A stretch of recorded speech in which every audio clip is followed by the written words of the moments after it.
चलो आज हम लोग बात करेंगे किसके बारे में।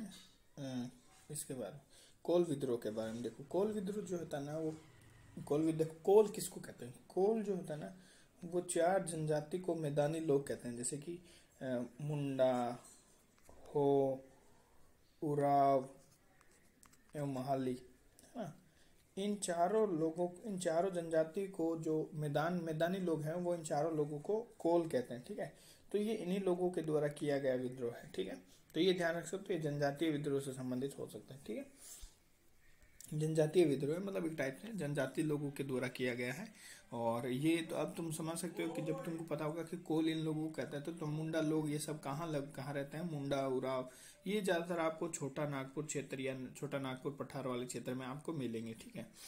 तो कोई बहुत बार पूछ सकता है कोल कोल मतलब, जैसे इसका एक ट्रिक याद कर लेना कि कोल कोल करके हम लोग किसको बुला रहे हैं। ऐसे याद कर, कोल करके हम लोग सीए जो होता है ना, चार्टेड अकाउंटेंट, उनको बुला रहे हैं। तो सी से 3 और ए से 1 3, ठीक है। तो 31 32 ऐसे याद कर लेना, बस हो गया। और जो कोल लोग करते हैं वो लोग जो बहुत बुद्धिमान होते हैं, सीए जो लोग होते हैं वो बहुत बुद्धिमान होते हैं, ऐसे आपको वैसे उनको बुद्धि से कोई रिलेशन नहीं है, बट ऐसे ही आपको मानना है कि सीए लोग जो होते हैं बहुत ज्यादा क्या होते हैं, बुद्धिमान होते हैं। तो बुद्धू भगत जो है उसके प्रमुख नेता थे बुद्धू भगत, ठीक है। तो ये ध्यान रखना ना। तो कोल विद्रोह का यह क्षेत्र छोटा नागपुर पठार था। इस आंदोलन के प्रमुख नेता बुद्धू भगत थे, ठीक है। इस आंदोलन का स्वरूप आर्थिक एवं राजनीतिक था। आर्थिक एवं राजनीतिक नॉर्मली जो होता है क्या होता है ना कि भाई भू राजस्व बढ़ा दिया, भूमि कर बढ़ा दिए इससे, पर ये राजनीतिक भी था ना, राजनीतिक है ना। विद्रोह के पनपने का सर्व प्रमुख कारण उस इलाके के जमींदार और ठेकेदारों द्वारा भूमि कर का अत्यधिक बढ़ाना, है ना। भूमि कर जो है उसको ज्यादा बढ़ा दिया था, भूमि कर जो है वो ज्यादा बढ़ गया था। वो है ना, ठेकेदार या भूमि जमींदार जो होते हैं उन लोगों के द्वारा जहां वहां पे भूमि पर जो टैक्स है वो बढ़ा दिया था। ज्यादातर तुमको यही मिलेगा आदिवासियों वाले क्षेत्र में, या तो उनकी कोई भूमि अधिग्रहण कर लेगा या फिर लगान बढ़ा देगा, मतलब भूमि कर बढ़ा देगा, भू राजस्व बढ़ा देगी सरकार की, भू राजस्व जो है ज्यादा कर देगा। तो इस तरह से जो भी मतलब यही 3 4 मैटर तुमको मिलेगा, या फिर उनको वन से बेदखल कर दिया जाएगा। इस तरह से मैटर जो है 4 5 मैटर जो है उन्हीं में से कोई एक मैटर होगा जो आदिवासियों से संबंधित या फिर जनजाति से संबंधित होगा, है ना, जिसके कारण उन्होंने विद्रोह किया। क्योंकि उनके लिए जो है प्रकृति ही क्या बोलते हैं कि सब कुछ ईश्वर का रूप है और वो इसी से जुड़े, तो भूमि जो है वो भूमि से ज्यादा जुड़े लोग वही है ना। और जब जमींदार और ठेकेदार लोग जो है भूमि टैक्स को या भूमि कर को बढ़ा देंगे तो उनके लिए प्रॉब्लम हो जाएगा। साथ ही अंग्रेजों द्वारा लागू भू राजस्व व्यवस्था, है ना। अब देखो 1830, है ना, ये छोटा नागपुर क्षेत्र उसमें बिहारी सब में आता था। तो कौन कौन सा तुम समझ सकते हो, बीओबी बोब, है ना, बिहार झारखंड में, बिहार में आता था, झारखंड तो बाद में बना है। तो बिहार में कौन सा लागू था? जमींदारी जो है, जमींदारी जागीरदारी, है ना, जागीरदारी या जमींदारी या स्थायी बंदोबस्त लागू था उस समय, ठीक है, ऐसे याद कर सकते हो। तो उस समय जो क्या है ना कि बोल रहा है कि साथ साथ अंग्रेजों द्वारा लागू भू राजस्व व्यवस्था और छोटा नागपुर के राजा द्वारा, अब देखो इसमें ये था ना कि छोटा राजपुर नागपुर का जो राजा था ना उसने स्थानीय आदिवासियों को भूमि ना देकर, मतलब जैसे कि भाई होता है ना खेत बहाने के लिए, खेत जो जोतने के लिए या खेत दे देते हैं किसानों को, है ना। तो वो उन किसानों को, वहां पे रहने वाले किसान या आदिवासी किसानों को ना देकर जो बाहर से लोग आए उनको उच्च भूमि, जैसे मान लो कि वहां के किसान मान लो 500 रुपए पर खेत के दे रहे थे, तो उनको नहीं दिया। बाहर के लोग बोले हम 1000 रुपए दे देंगे आपको पर खेत का, आप हम लोग को दे दीजिए। तो इस तरह से बाहर के लोगों को, जिनको दिकुआ कहा जाता है, उनको दे दिया था, ठीक है। तो इस कारण से पंगा हो गया था। तो साथ ही क्या है, छोटा नागपुर के राजा द्वारा स्थानीय आदिवासियों को भूमि ना देकर, मतलब स्थानीय आदिवासियों को तो भूमि नहीं दिया, दिकुआ यानी बाहरों लोगों को उच्च लगान पर भूमि देने के कारण कबीले के सरदार व अन्य आदिवासी अपनी सत्ता और भूमि से वंचित हो गए। सही बात है, अपनी सत्ता और भूमि से वो वंचित हो गए और उन्होंने विद्रोह का रुख अपनाया। और उनके पास अब एक ही उपाय बचा था कि विद्रोह किया जाए, ठीक है। अब देखो, अब छोटा नागपुर क्षेत्र में मुंडा, उराव, हो, महाली आदि जनजातियां निवास करती है। इन्हें मैदानी लोग कोल कहते हैं। जैसे ये जो है पहाड़ पर, मान लो ये पहाड़ है, ये मैदान है, ठीक है। तो यहाँ पे मुंडा, ओराव, हो, महाली, इस तरह से याद कर लो, महाली, ठीक है, हो, उराव और मुंडा, ये जो है इन जनजातियों को, जो मैदानी लोग है, ये मैदानी लोग हैं, ये मैदानी लोग इनको कोल कहते हैं, ठीक है। हाँ, इन कोल कहते हैं, तो इन्हीं के द्वारा ही किया गया था, ठीक है, इसलिए इसको कोल विद्रोह कहा जाता है। इन्हें मैदानी लोग कोल कहते हैं। इनका एक ही काम था लूट मार करना, मतलब इनका विद्रोह जो था ना वो क्या ढंग था, जैसे विद्रोह होता है ना अहिंसक तरीके से आराम से करना या फिर लूट मार करना, तो इनका लूट मार था ना, लूट मार होता भाई इनके विरोध के प्रमुख ढंग थे, ये ध्यान रखना। ये विद्रोह सिंहभूम, पलामू, हजारीबाग और मानभूम आदि जिलों में व्यापक रूप से फैला।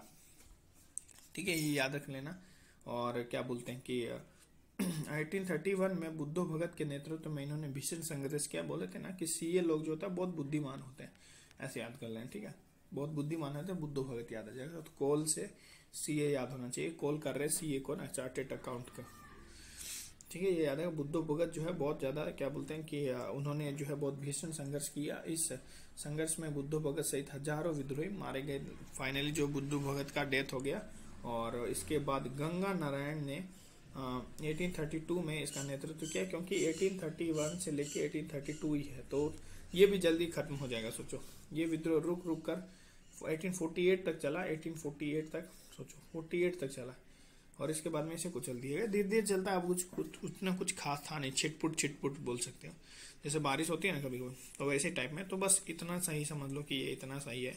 तो अब इसको हम लोग इमेजिनेशन में लेके जाते हैं। देखो, तो ये कहाँ पे हो रहा था? छोटा नागपुर पठार पे।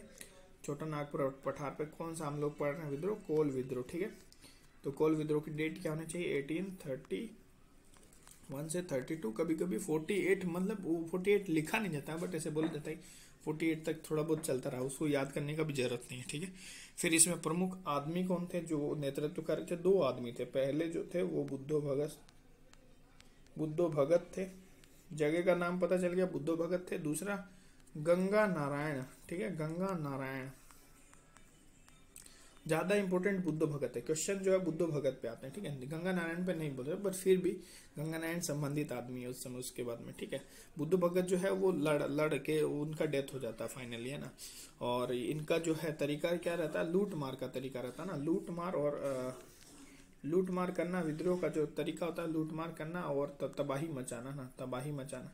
और ये क्यों होता है? क्योंकि वहाँ के जो छोटा नागपुर के राजा जो होते हैं वो वहाँ के स्थानीय किसानों को या आदिवासियों को भूमि ना देकर वहाँ के बाहर के लोगों को, यानी जिनको दिकुआ बोला जाता है, दिकुओं को वो जमीन दे देते हैं उच्च लगान पर। तो यही जो है मेन, वो अपनी भूमि से वंचित हो जाते हैं, तो यही उनके विद्रोह का प्रमुख कारण बन जाता है। और एक ये है कि भू राजस्व भी उस समय बढ़ा देते हैं ठेकेदार लोग, ये भी एक कारण, छोटा मोटा कारण हो सकते हैं। ठीक है, कि हम लोग ने पढ़ लिया, बेसिकली हम लोग ने पढ़ लिया कि छोटा नागपुर प्लेट्यू पर ये हुआ था। कौन कौन से जिले थे वो भी थोड़ा सा याद कर लो, जैसे सिंहभूम जिला है ना, सिंहभूम और मानभूम। ठीक है, मानभूम जिले में, इन सब में हुआ था। फिर पलामू और हजारीबाग। ठीक है, जो याद करने वाला चीज है ना वो याद कर लो, क्योंकि अभी पूछ लेता है कि किन किन से, यहाँ छोटा नागपुर में भी, क्योंकि छोटा नागपुर को छोटा जगह तो है नहीं। ठीक है, ये याद रखना ना। और ये राजनीतिक पार्टियों के इसलिए नाम डाले हैं, वैसे इनका कोई, पर देखो ये नॉर्मली क्या था ना, ये पहले आर्थिक रूप से था, मतलब कि पैसे को लेके भूमि से वंचित कर दिया ना, तो आर्थिक रूप से ये पहले था, मतलब ये विद्रोह। फिर ये राजनीतिक रूप से भी हो जाता ना, तो आर्थिक एवं राजनीतिक स्वरूप था इस विद्रोह का, है ना। कोई पूछ लेगा कि सिर्फ आर्थिक स्वरूप था या सिर्फ राजनीतिक था, तो गलत हो जाएगा, आर्थिक और राजनीतिक, है ना। और ये हाँ आर्थिक इसलिए इकोनॉमी वाला फोटो डालें, और आर्थिक और राजनीतिक स्वरूप इसलिए फोटो डालें। ठीक है, याद रहता है कि आर्थिक और राजनीतिक स्वरूप, हाँ ना। भूमि कर को बढ़ा दिया था, भूमि से भूमि याद आएगा, भूमि कर को बढ़ा दिया था ना, भूमि कर को बढ़ा दिया था। भू राजस्व को, ये सब जो है वो ये वाला सब प्रॉब्लम था। ठीक है, ठीक है। और ये पता ही है कि भाई ये अर्जुन मुंडा है, तो मुंडा लोग और ये तुम्हारा हो जनजाति की महिलाएं। ठीक है, तो हो और कौन कौन सा था? हो जनजाति, और ये है उराव जो है उराव लोग, तो उराव लोग और महाली, है ना। तो ये महाली की लेडीज लोग है ना, तो महाली, ये चारों लोगों को, जो स्थानीय लोग जो वहाँ मैदान में रहते हैं, वो इन लोगों को कोल कहते थे, मतलब मिला के इन लोगों को। और उन लोगों का तरीका क्या था? लूट मार का उनका तरीका था, और तबाही मचाना, ये जो है उनका विद्रोह का मेन प्रमुख कारण था। और कौन कौन से जिले थे इसको एक बार याद कर लो, जैसे सिंहभूम जिला हो गया ना, सिंहभूम जिला हो गया।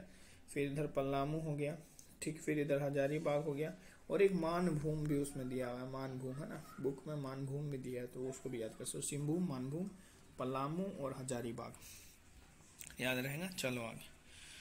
ठीक है। फिर जो है ये बुद्धि, इसका फोटो इसलिए डाले ताकि याद रहे कि जो है कोल विद्रोह जो है वो किसके से संबंधित है, बुद्धो भगत से। ठीक है, बुद्धो भगत मेनली बुद्धो भगत से संबंधित हैं। बट इनके बाद में एक गंगा नारायण करके भी आदमी होता है 1832 में, जो कि नेतृत्व करता है बाद में। ठीक है, तो ये भी आप याद कर सकते हो, 2 आदमी का नाम है कोल विद्रोह से संबंधित।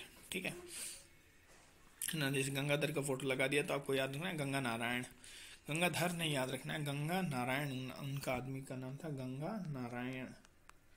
नारायण एक आता था ना सीरियल में, वैसा वाला। तो ये बात है ना, ये बुद्ध भगत का फोटो दिया हुआ है झारखंड रांची में, तो देख सकते हो आप, इसमें लिखा हुआ है ना कि देखो रांची जिले के चान्हो जो भी है सिल्लीगाई गांव में इनका जन्म हुआ था। उराव आदिवासी परिवार में ये जन्मे थे। ठीक है, और जन्मे बुद्ध भगत के कोल विद्रोह के महानायक थे। उनके इशारे पर हजारों लोग अपनी जान तक कुर्बान करने के लिए तैयार हो जाते थे। सोचो, है ना, कोल विद्रोह के महानायक वीर बुद्धू भगत, ये ध्यान रखना।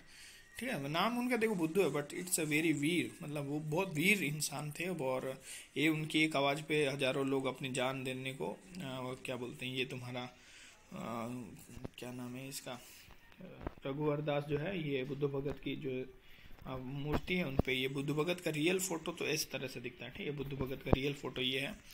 और दैट्स ऑल, इतना ही है। ठीक है, कोल विद्रोह के बारे में। थैंक यू, मिलते हैं नेक्स्ट वीडियो में।